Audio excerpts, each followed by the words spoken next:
राजस्थान देख रहे हैं आप। मैं हूं आपके साथ हेमंत कुमार और महारो राजस्थान में आप सभी का स्वागत है। चलिए खबरों की शुरुआत इस वक्त की सबसे बड़ी खबर के साथ। राजधानी जयपुर के रेनवाल से बड़ी जानकारी मिल रही है। सड़क के किनारे 2 शव बरामद हुए हैं। युवक युवती के शव मिलने से सनसनी फैल गई पूरे इलाके में। मौके पर पुलिस पहुंची है और साथ ही मौके पर एफएसएल टीम को भी बुलाया गया है। रेनवाल के इटावा बस स्टैंड का पूरा मामला, सुबह जैसे ही ये शव यहां पर पड़े होने की जानकारी पुलिस को मिली, पुलिस का दस्ता मौके पर पहुंचा, मौका मुआयना किया गया और अब एफएसएल की टीम पूरे मामले को लेकर जांच करेगी। साक्ष्य उठाए जाएंगे। आखिरकार फिलहाल पुलिस इस पूरे मामले को लेकर जांच कर रही है, पता लगाने की कोशिश कर रही है कि युवक युवती के शव यहां तक कैसे पहुंचे, क्या इनको किसी ने हत्या करके यहां पर डाला है या फिर कोई और मामला है। इस पूरे मामले को खंगाल रही है पुलिस।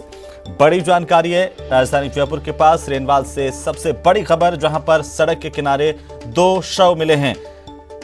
युवक युवती के शव मिलने से इलाके में सनसनी फैल गई है। तो वहीं उदयपुर से अगली खबर, जहां पर एक बेटे ने अपनी मां की हत्या कर दी। बेटे ने मां की हत्या शराब के नशे में की। जानकारी इस वक्त मिल रही है। आपको बता दें कि कोटड़ा के निचला थला गांव की वारदात है। आरोपी बेटे का नाम कालू उर्फ कालिया बताया जा रहा है। कोटड़ा थाना पुलिस ने शव को मोर्चरी में रखवाया। पुलिस ने आरोपी बेटे को हिरासत में लेकर पूछताछ शुरू कर दी है। बड़ी खबर इस वक्त की, बेटे ने ही अपनी मां की हत्या कर दी। जानकारी के मुताबिक शराब के नशे में बेटा था और उसने मां की हत्या की वारदात को अंजाम दिया। पुलिस पूरे मामले की जांच कर रही है। आरोपी को हिरासत में लिया गया, उससे पूछताछ की जा रही है।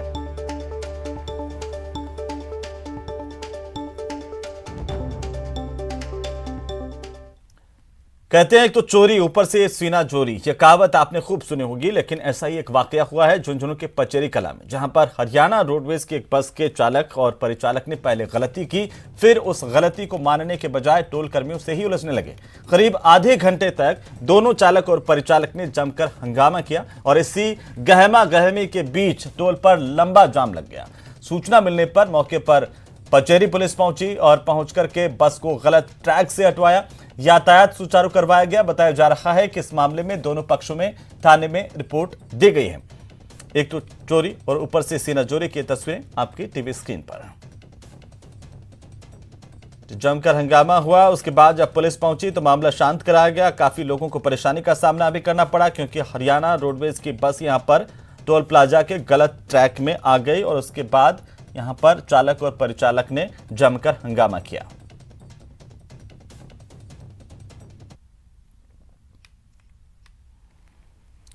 तो चलिए आगे बढ़ेंगे और इसी बीच बड़ी खबर मिल रही है कोटा से, जहां पर एनसीबी ने बड़ी कार्रवाई की है। फरार तस्कर को एनसीबी ने गिरफ्तार कर लिया है। करीब 15 साल से यह तस्कर फरार था, जिसकी गिरफ्तारी अब हुई है। बड़ी जानकारी है इस वक्त की बड़ी खबर।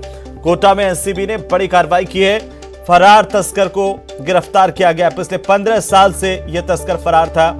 हरियाणा का रहने वाला आरोपी बताया जा रहा है, जिसे कोटा से गिरफ्तार किया गया है। जमानत के बाद से ही 2007 में आखिरी बार इसको गिरफ्तार किया गया था। उसके बाद जमानत हुई और उसके बाद से फरार चल रहा था। आखिरकार अब एनसीबी के शिकंजे में यह आरोपी आया है।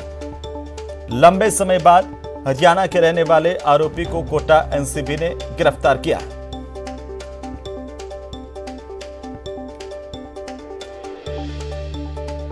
और अब बात कोटा की, जहां पर मामूली बात पर एक युवक को चाकू मार करके घायल कर दिया गया। तस्वीरें पहले देखिए। सड़क पर चहल पहल है और एक चहल पहल के बीच में कुछ बदमाश आते हैं और एक युवक को घेर लेते हैं। फिर युवक पर चाकू से हमला बोलते हैं। ना पुलिस का खौफ है और ना ही कानून का। युवक पर टूट पड़ते हैं। तस्वीरें कोटा के नयापुरा सब्जी मंडी इलाके की हैं और इस घटना की तस्वीरें सीसीटीवी में कैद हुई हैं। फिलहाल घायल युवक को एमबीएस अस्पताल में भर्ती करवाया गया है। पुलिस पूरे मामले की जांच कर रही है। तस्वीरों में साफ हो रहा है कि कैसे आखिरकार बदमाश बेखौफ हैं। ना पुलिस का खौफ है और ना ही प्रशासन का। सरेआम आकर के चाकू घोंपने की वारदात को अंजाम दिया गया। मैं वो बटन लेने गया था और बटन लेके और घर आ रहा था, तो बीएसएन स्कूल और शिव सरस्वती माता के बीच में ही जो कब्रिस्तान में रहते हैं 3-4 लड़के, जो पहले तो 2 आए, फिर 2 और आ गए, 4 आ गए। उन्होंने उसको घेर लिया और चाकू खोल के उसके चाकू हटा दिया। और अब बात करेंगे श्री गंगानगर की, जहां पर बदमाशों के हौसले आखिरकार कितने बुलंद है, उसी को बयां करती हुई तस्वीरें पहले आप देखिए। दिन दहाड़े सरेराह सरेआम देखिए जरा आप भी, ये एक नकाबपोश बदमाश अस्पताल के गेट के सामने आता है, इधर उधर देखता है और फिर दहशत फैलाने के लिए हवा में फायरिंग करता है, फिर बड़े आराम से अपने साथियों के साथ बाइक पर सवार होता है और फरार हो जाता है। तस्वीरें श्री गंगानगर के सदर थाना इलाके के रिको इंडस्ट्रियल एरिया में स्थित जनसेवा अस्पताल की हैं। दिन दहाड़े फायरिंग की घटना से इलाके में दहशत का माहौल है। हालांकि सीसीटीवी में पूरी वारदात कैद हुई है और पुलिस सीसीटीवी फुटेज के आधार पर अब तलाश कर रही है बदमाशों की। लेकिन बड़ा सवाल यह है कि बदमाशों में आखिरकार खौफ क्यों नहीं है? बदमाश मौके पर दहशत फैलाकर के फरार कैसे हो जाते हैं? तो इस बात को लेकर के सवाल उठ रहे हैं। श्री गंगानगर की तस्वीरें।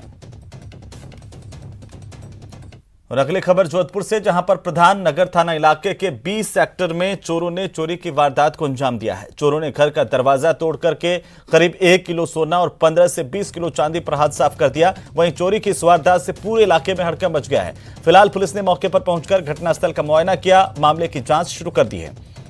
जोधपुर की तस्वीरें। नगर पर आज शाम को सूचना मिली कि डी शतरा कमला नेहरू नगर मकान जो पिछले 9 दिनों से बंद पड़ा था उसमें चोरी हो गई है, जिस पर मौके पर पहुंचे और घर वालों ने रिपोर्ट दी है कि उनके घर से ताले तोड़कर सोने चांदी के आभूषण चोरी हुए हैं, जिस पर प्रकरण दर्ज किया गया है। घर पे चोरी हो गई। यहाँ पे मैं वॉकिंग कर रही थी तो आके देखी तो ना यहाँ की लाइट बंद थी, घर की चाबी मेरे पास ही रहती है। आप कहाँ गए हुए थे? मैं वॉक में गई थी। अच्छा। हाँ, तो मेरा घर यहीं पे है, ससुराल। अच्छा। तो बच्ची को चाबी लेके वापस भेजी तो मेन गेट का तो ताला दिया हुआ था, लेकिन आगे की लाइट बंद थी और फिर यहाँ से सब खुला हो। मेरी बेटी यहाँ आई तो देखा कि ताला खोल के वो ये अंदर आके देखी, लाइट बंद थी, और अंदर आके देखे तो ये ताला टूटा हुआ था यहाँ से। तो इन्होंने मालूम पड़ा कि कुछ ऐसा वैसा हुआ है, तो फिर ये अंदर गई। अंदर जाके देखा तो रूम के अंदर वो अलमारी है, नीचे गिरी हुई है, उसके दरवाजे टूटे हुए हैं।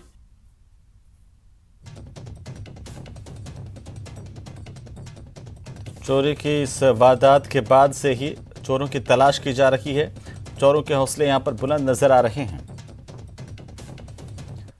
अब बात कोटा में छात्रा की मौत के मामले को लेकर के पैदा हुए आक्रोश की करते हैं। जिले में इसे लेकर के लोगों में लगातार आक्रोश बढ़ता जा रहा है। कोटा में ट्यूशन टीचर के कमरे से 15 साल की बच्ची की लाश मिलने के मामले में 5 दिन बाद भी आरोपी नहीं पकड़ा गया और इससे मामला गर्मा गया है। छात्रा की हत्या के बाद पुलिस आरोपी टीचर की तलाश में कोटा से जयपुर का कोना कोना तक छान रही है, लेकिन आरोपी टीचर गौरव जैन अभी भी पुलिस की गिरफ्त से दूर है। आपको बता दें कि रामपुरा थाना इलाके में एक निजी ट्यूशन टीचर के घर पर 15 साल की छात्रा की लाश मिली थी 4 दिन पहले, जिसके बाद टीचर पर कथित तौर पर गला घोंटकर हत्या करने के आरोप हैं। वहीं आज कोटा व्यापार महासंघ की ओर से कोटा बंद का ऐलान किया गया है। व्यापार महासंघ को कोटा में ऑटो यूनियन, कोचिंग संस्थानों का साथ भी मिला है और इन सभी ने बंद को अपना समर्थन दिया है। वहीं पुलिस ने आरोपी टीचर का सुराग देने वाले को 10,000 इनाम देने की घोषणा की है। तो साथ ही जो संगठन है उनकी तरफ से भी इनाम की घोषणा की गई है। कोटा में छात्रा की मौत को लेकर बवाल अब बढ़ता जा रहा है। व्यापार महासंघ की ओर से बंद का आज ऐलान किया गया। निजी स्कूल संचालक ऑटो यूनियन का साथ यहां पर मिला है इस पूरे बंद पर। कोटा में आज स्कूल, मंडी, पेट्रोल पंप सब बंद रहेंगे। वकीलों का भी समर्थन मिला है। बंद को न्यायिक कार्य के बहिष्कार का ऐलान यहां के वकीलों की तरफ से किया गया है, यानी कि कोर्ट में आज काम नहीं करेंगे वकील हत्या के आरोपी की पैरवी भी नहीं करेंगे। इस बात का ऐलान भी वकीलों ने कर दिया है। लगातार मांग इस बात को लेकर के बढ़ती जा रही है कि आरोपी की अब तक गिरफ्तारी क्यों नहीं हो पाई है। तो धरने प्रदर्शन का दौर जारी है। आज कोटा बंद का ऐलान किया गया। शहर में 8,000 से ज्यादा ऑटो आज बंद रहेंगे। ऑटो चालकों ने ऑटो बंद रखने का फैसला किया है, तो साथ ही वकीलों ने फैसला किया है कि वे आज काम नहीं करेंगे अदालतों में और साथ ही आरोपी की पैरवी भी नहीं करेंगे। चालक मालिक यूनियन फ्रंट का संरक्षक होने के नाते मैं समर्थन करता हूं 8,400 ऑटो कोटा में चलते हैं, जो कल व्यापार संघ के बंद के समर्थन करेंगे। यही चाहते हैं कि ये स्वतःस्फूर्ति बंद रहे। लोगों ने जिस तरह से हमें समर्थन दिया है, आगे होके सभी धर्म संस्थाओं ने, स्कूल की संस्थाओं ने और मंडी ने, ग्रेन मंडी ने, पेट्रोल पंप ने, सब ने आगे होके हमें समर्थन दिया है। और उन्होंने एकजुट होकर कहा है कि ये पूरे शहर की घटना है, पूरी एक शहर की बेटी की हत्या हुई है। जिस जघन्य ढंग से हत्या हुई है उसको कोटा शहर सहन नहीं करेगा। और इसी बीच इसी घटना पर ज्यादा जानकारी को लेकर के हमारे सहयोगी योगेश त्यागी हमारे साथ सीधे जुड़ रहे हैं। योगेश, 5 दिन बीत गए और लगातार लोगों की मांग के बावजूद आज तक आरोपी की गिरफ्तारी नहीं हो पाई है। कई अहम सवाल खड़े हो रहे हैं, जनता में भी आक्रोश बढ़ता जा रहा है। इस वक्त आप कहां पर खड़े हैं और क्या अपडेट है?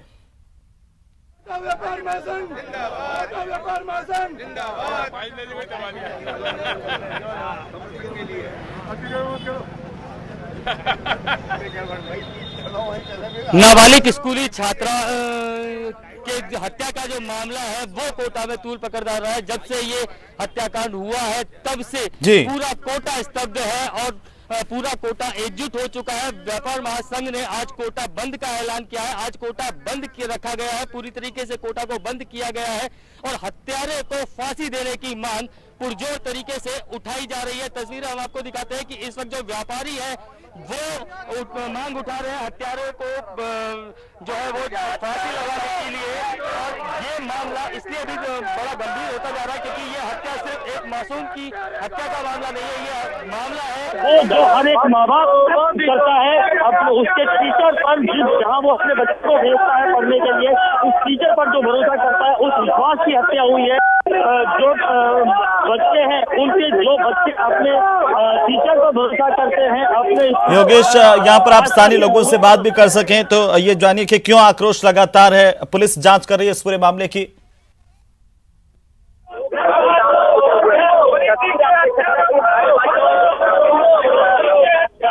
आवाज नहीं है।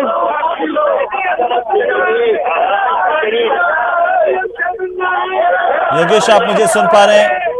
सीधी तस्वीरें हम अपने दर्शकों तक पहुंचा रहे हैं कोटा से, जन आक्रोश की सीधी तस्वीरें जहां पर छात्रा की मौत को लेकर के लगातार लोग आक्रोशित हैं, प्रदर्शन कर रहे हैं।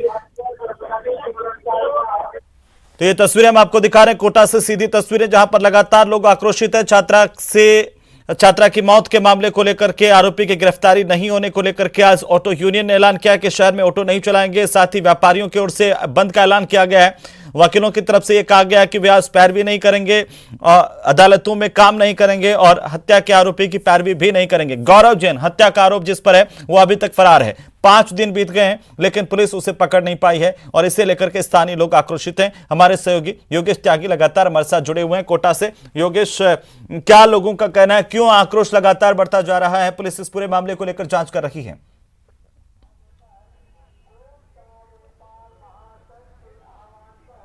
देखिए, लोगों का आक्रोश इस बात को लेकर के है क्योंकि जो मासूम जो छात्रा है उसके साथ जो हत्याकांड हुआ है, कहीं ना कहीं वो हत्याकांड उस मासूम छात्रा के साथ ही नहीं बल्कि लोगों के भरोसे के साथ हुआ है। और जब से ये घटना हुई है तब से पूरा शहर आक्रोशित है और हत्यारे को पकड़ने की मांग जो है वो बार बार उठाई जा रही है। पुलिस की अगर बात करें तो पुलिस ने टीमें गठित कर दी है, पुरजोर तरीके से जो आरोपी है उसको पकड़ने की जो कोशिश है वो की जा रही है। लेकिन अभी जो आरोपी है वो हिरासत से बाहर है, पुलिस की पकड़ से बाहर है।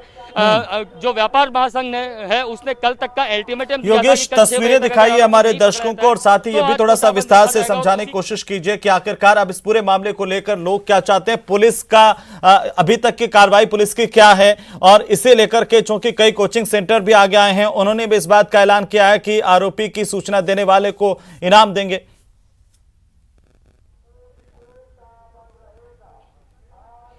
बिल्कुल, कई संस्थाएं हैं और अलग शहर की अलग अलग संस्थाएं, अलग अलग जो तबके हैं वो इसको लेकर के आक्रोशित हैं। और जो सामने आ रहे हैं कई संस्थाएं हैं जो जिन्होंने कई तकरीबन 4.5 लाख का इनाम भी घोषित किया है।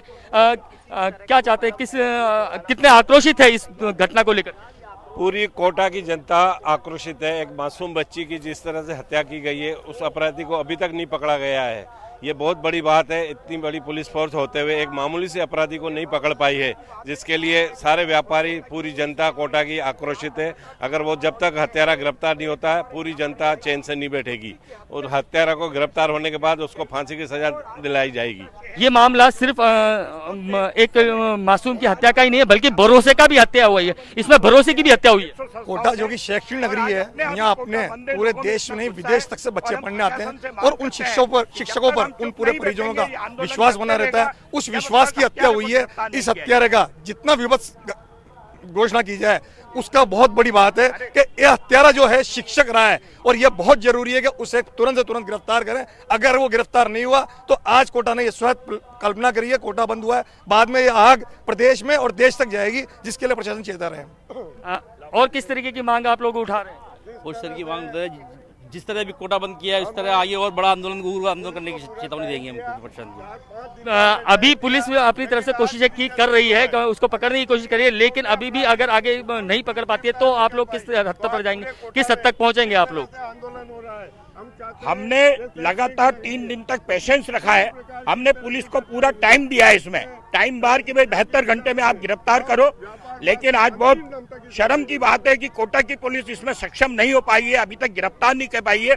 कोटा की जनता, कोटा का व्यापारी इतने गुस्से में है और आगे भी हम पुलिस को चेतावनी देते हैं, प्रशासन को चेतावनी दे रहे हैं कि अगर शीघ्र गिरफ्तार नहीं किएगा तो कोटा व्यापार महासंघ एक उग्र आंदोलन के रूप में लेगा इसको। तो जो लोग हैं कोटा के, जो अलग अलग तबके हैं, वो व्यापार महासंघ है, वो खुले रूप से पुलिस को चेतावनी दे रहा है कि अगर जल्द ही आरोपी को गिरफ्तार नहीं किया गया तो उग्र आंदोलन किया जाएगा, क्योंकि गुस्सा है जो कोटा की जनता है, उसमें आक्रोश है इस हत्याकांड को लेकर के, और कहीं ना कहीं जो आरोपी है उसको पकड़ने की बात को लेकर के पूरा शहर एकजुट है। हमारे साथ इस जानकारी, इसमें ज्यादा जानकारी के लिए हमारे सहयोगी ओम प्रकाश भी हमारे साथ हैं, क्योंकि वो इस एक सवाल में जानना चाहता हूं योगेश, दरअसल पोस्टमार्टम की रिपोर्ट में भी आज खुलासा हुआ है कि किस तरीके से वहां पर कुछ घाव जो है वो शव पर नजर आए और ये साफ हुआ कि रस्सी से गला घोंट करके हत्या की गई।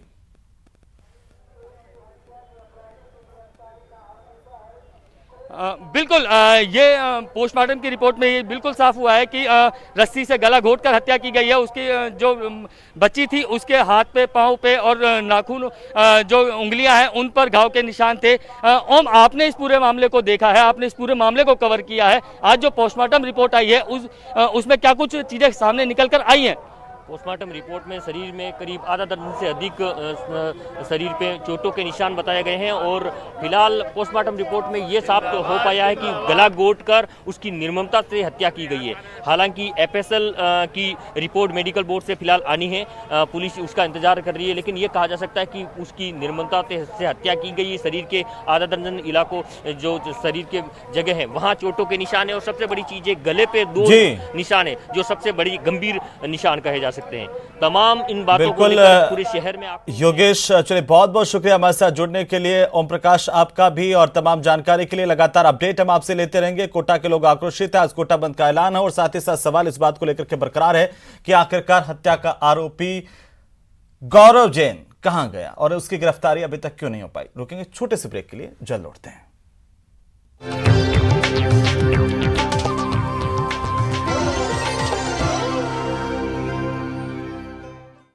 गायब हो चुके हैं।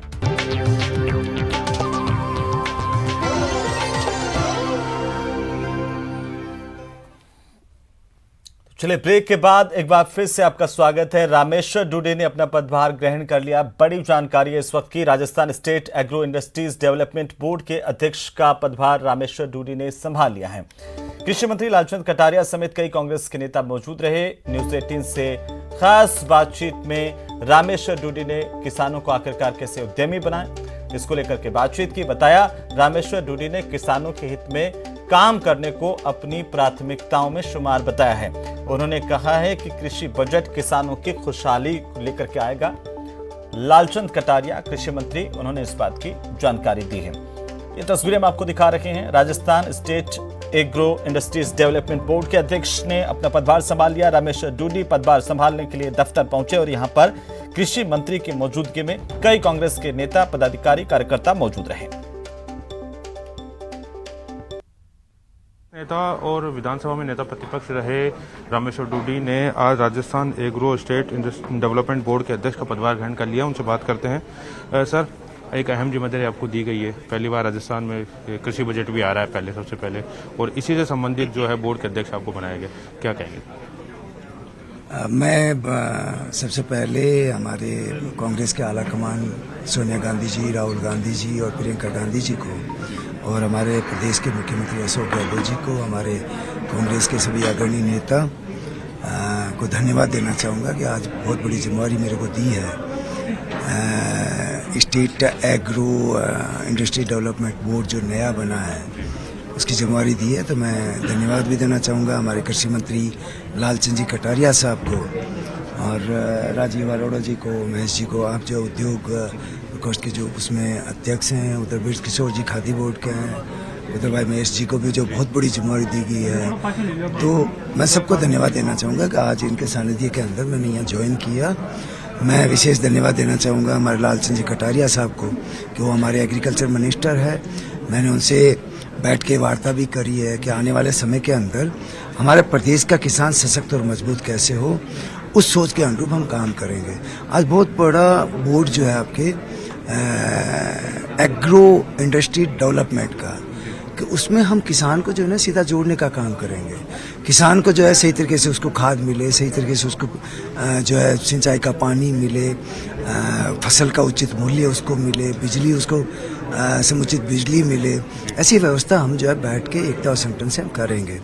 लेकिन किसान की फसल का उचित मूल्य मिले तब किसान सशक्त और मजबूत हो सकता है।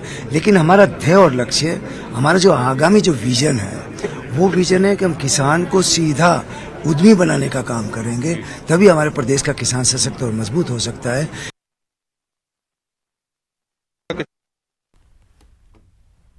बनाया गया है, किसान आयोग को अध्यक्ष मिल गया है, बीज निगम को अध्यक्ष मिल गया है, तमाम पद भर दिए गए हैं जो कि किसानों से रिलेटेड हैं, और पहली बार कृषि बजट भी आ रहा है। किस तरह से देखते हैं, क्या किसान का जो है विकास होगा? देखिए, सबसे पहले तो मैं डूडी साहब को बधाई दूंगा कि उन्होंने आज Rajasthan state agro industrial development board का पदभार ग्रहण किया है। इनका राजनीतिक अनुभव है, लंबा रहा है, और खुद किसान और खेती करते हैं। इनके लंबी चौड़ी खेती मैंने देखी है बीकानेर में, तो खेती किसानी के बारे में आपका लंबा अनुभव भी है, राजनीतिक अनुभव भी है, और पूरे प्रदेश की भौगोलिक स्थिति को अच्छी तरह जानते हैं। तो मैं तो ये कह सकता हूँ कि आला कमान और मुख्यमंत्री ने जो फैसला किया, निश्चित तौर पर आने वाले समय में प्रदेश के किसानों को अच्छा लाभ मिलेगा, और इनका जो अनुभव हम सब लोगों के लिए काम आएगा। हम जानते हैं कि इस कोरोना काल में जीडीपी को रोकने का काम खेती ने किया है। हमारी नौजवान पीढ़ी भी कोरोना के बाद में खेती में रुचि ले रही है। पढ़े लिखे नौजवान भी खेती की तरफ अपना पूरी मेहनत के साथ, लगन के साथ काम कर रहे हैं। और नया जो बजट एग्रीकल्चर का है, जो पहली बार राजस्थान सरकार लेके आ रही है, उसमें भी किसानों के लिए बहुत कुछ करने की हमारी मंशा मुख्यमंत्री जी की है। और मैं मान के चलता हूँ कि आने वाला बजट राजस्थान के प्रदेश के किसानों के लिए खुशहाली लेके आएगा। कैमरा पर्सन भवानी सिंह के साथ सचिन कुमार, न्यूज़ 18 जयपुर। तो खबरें अभी और भी है, लेकिन फिलहाल वक्त तो चला एक छोटे से ब्रेक का। जल्द लौटेंगे।